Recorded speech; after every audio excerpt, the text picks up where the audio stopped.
is Lucy Wanja. Welcome to my channel again.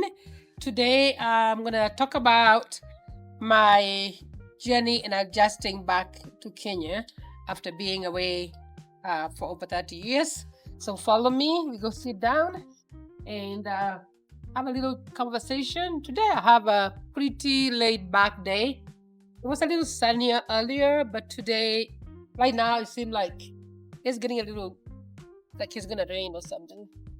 So I'm gonna shoot a quick 10 minutes video and explain to you guys how hard it's been for me and some fun and some not so fun parts of being back in Kenya after living away for over 3 decades. 3 decades living in North America and now being back in Kenya and how I'm adjusting. All right, some of it is fun, some of it is not too much fun, but I'm sure you relate about how things have really changed in Kenya over the last 3 decades. So yeah, let's take a seat and have a conversation. Well, they say home is where the heart is, and nobody really tells you how hard it can be to come back home after 3 decades, over 3 decades in my case. So even though I was born and raised in this town, I sometimes feel like I'm a total stranger when going through my day-to-day life, especially when it comes to certain things. Like it just reminds you, like you're so American, but you don't even realize it until when you're here, and when you go places, you expect things to be a certain way, and they are not. Then you realize, oh yeah, I'm in Kenya. So you learn to adjust. And today I'm going to talk to you guys about 5 things that nobody tells you, nobody prepares you, but you learn when you get here and when you get here to live. I've been coming here for the last over 30 years, back and forth to visit. But when you're visiting, you're on holiday mode. I'm here to go see my mom when she was living. We go to Mombasa for vacation or for holiday, and you do things, but you're on holiday. Like you're not thinking about, uh, you know, planning a home. But when you come here completely, like I've done, is when you start realizing, oh my goodness, Nanyuki or Kenya, or things have changed, which they should change. Over 30 years, you expect things to change, but somehow in your mind, like you're still in America in your mind. For me, it's been almost 2 months, and I'm still finding that I'm adjusting. So today we'll discuss 5 things that I find to be cultural shocks, like I never expected to struggle with, but I'm struggling with. All right, let's start with the number 1. I think if you would ask me, I would think is the M-Pesa. I use the M-Pesa system, which is a cashless society. It is great because in America, you get used to using your credit card, your debit card, or using cash. But in Kenya, I very, very seldom have cash, and I hate the cash because to me, after being used to American money, this Kenya just looks like monopoly money to me. But I don't use cash, but I love it. Like it's always on your phone. Like you go somewhere, even in the market, you're gonna go buy some tomatoes, and the old lady selling tomatoes by the roadside, she will have M-Pesa, and you can pay by that. That's a big, big thing that I absolutely love about Kenya. So I'm going to talk about one good thing and one not so good thing. So the M-Pesa is a big, big deal, and I absolutely love it. Being cashless it's amazing. Cash app in America is the closest. It don't even come close. Like you could be paying, like now I'm building, renovating my new restaurant, and I'm having, to pay thousands of shillings, which could be even thousands of dollars. But it's like you just within seconds, like you just pay, the person receives the money, they send your goods. It is absolutely very, very convenient. That's number 1 of the good thing. So number 2, I'm gonna talk about the systems. Like in America, you get so used to things just working. Even though I lived in mid America, it wasn't like New York or California. But even though we were like in somewhat a rural area, things still worked. Like things were still like the system still worked. Here is like you go like trying to get a business license, for example. You have to go and deal with these long ass lines. Nobody's in a hurry. They're just taking their time. And they'll literally like close the office and leave you there. Like they're going for lunch and they're closed. Like you have to sit there or go and come back. In the US, like when you are in the door before lunchtime, they'll have to serve you. But here, no, they'll just lock the door and they're like, oh, we're closed for lunch. Come back in an hour. I'm like, what? Yeah, that's like number one. The second thing that it's a shock to me because I'm not used to that, but that's what's going on. And I have to learn to be patient and to have grace. When they say there's no hurry in Africa, like they absolutely mean it. Nobody is in a hurry to do anything. So, which I like to a point because I don't like to keep time. Even when I was in America, I was always on Lucy's time. But yeah, that's another thing that is a little bit disappointing. But you have to adjust. I'm here. I chose to come back.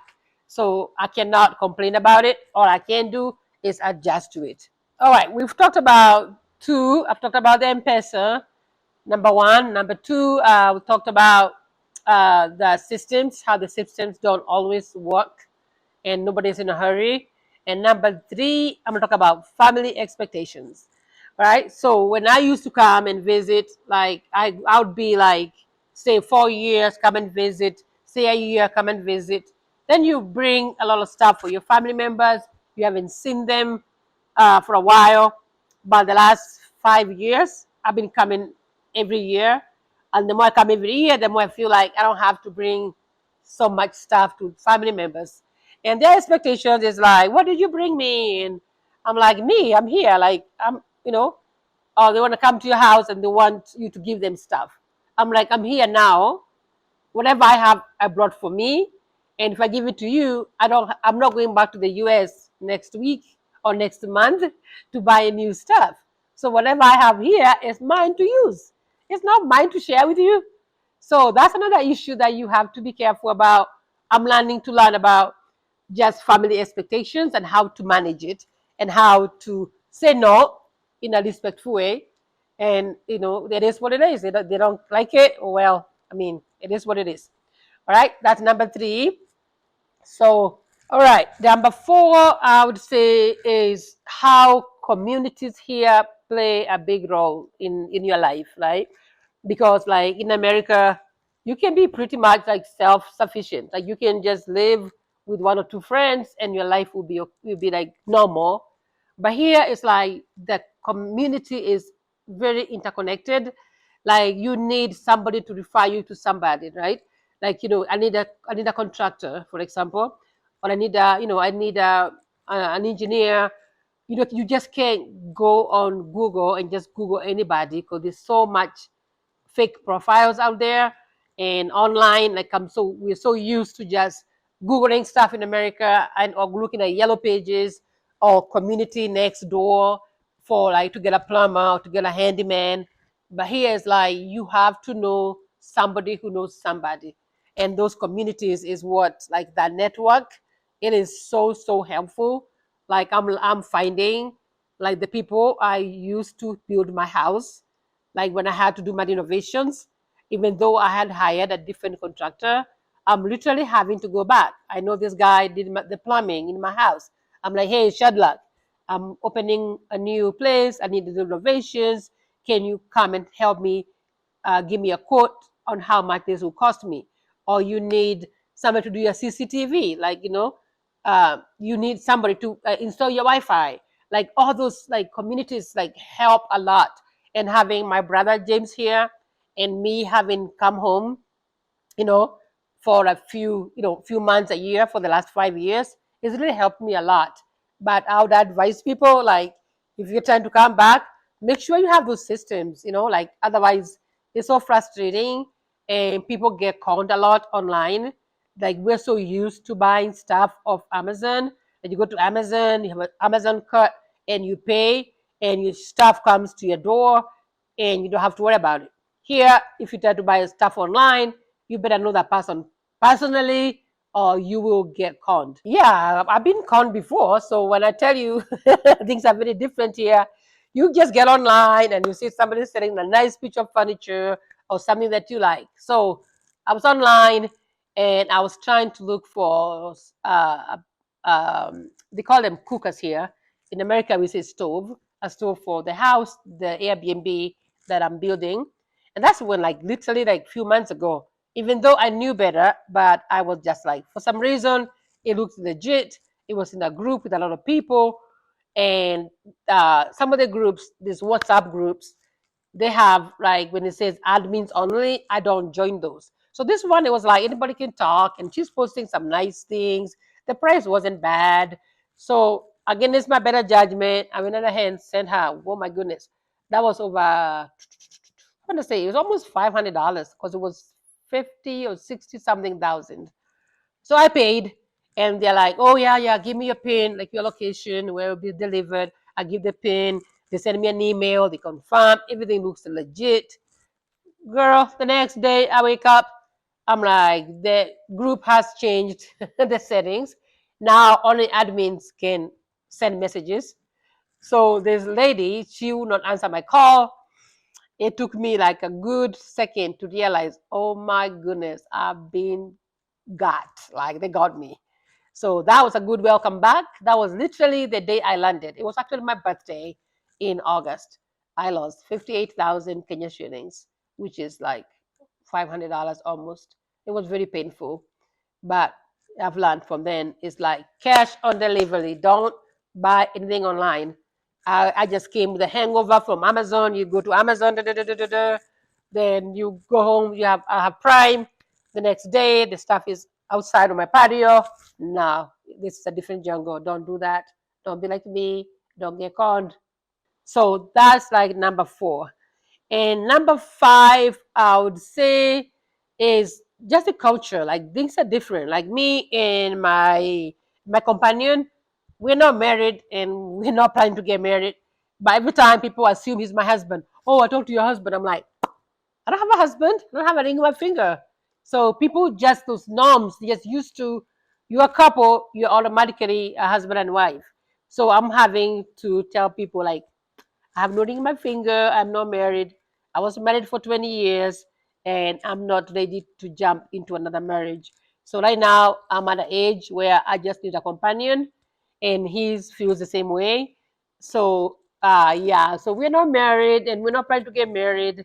I am not trying to get married and he is not my husband. So those are the things that get you sometimes. It may not be a big deal to somebody, but it's a big deal to me. So in America, when you say a husband, that's serious. That's something like yeah.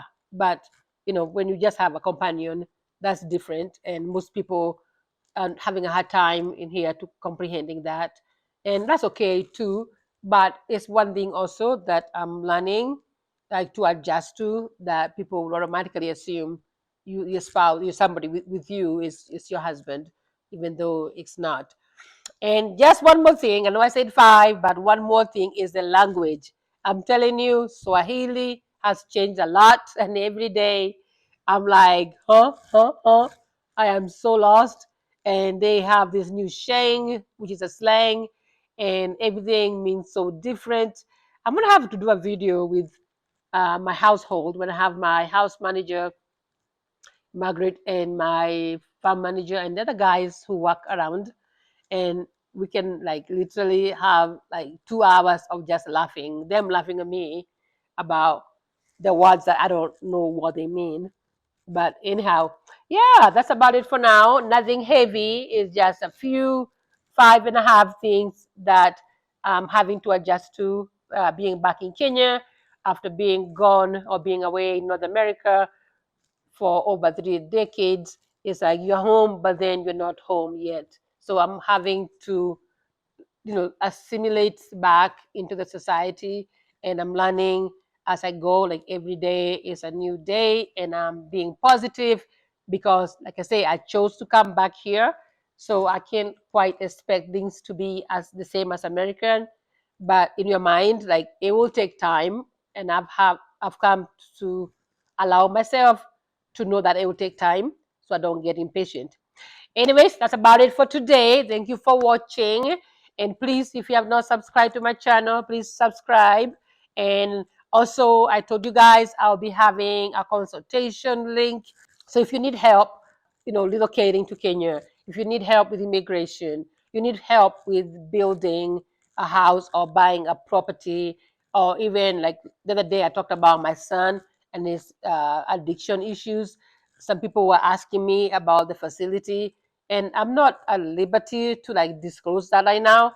But if you hit my consultation button, I will definitely book a session with you, and then we have like a 30 minutes. We sit down, we can talk about some things more privately than we can out in social media. Okay, so I hope you understand, and thank you again for watching, and see you on the next one.